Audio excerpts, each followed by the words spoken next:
பண்டிகையை முன்னிட்டு உலகம் முழுவதும் உள்ள குழந்தைகளுக்கு பரிசுகளை வழங்க கிறிஸ்துமஸ் தாத்தா தனது பயணத்தை தொடங்கியுள்ளார்.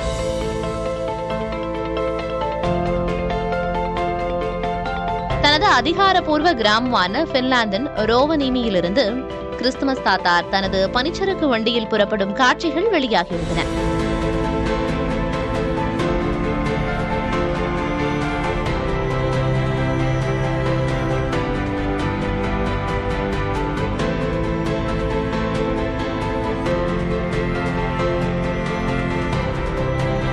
கிறிஸ்துமஸ் தாத்தாவின் உதவியாளர்களான தேவதைகள் பரிசுகளுடன் அவரை பயணத்துக்கு தயார் செய்யும் காட்சிகள் இதில் இடம்பெற்றுள்ளன.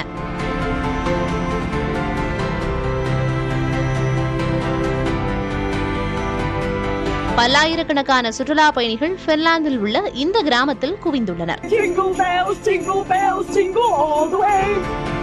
பனி படர்ந்த லேப்லாண்ட் பகுதியிலிருந்து கிறிஸ்துமஸ் தாத்தாவின் பயணம் சமூக வலைதளங்களில் வைரலாகி வருகிறது.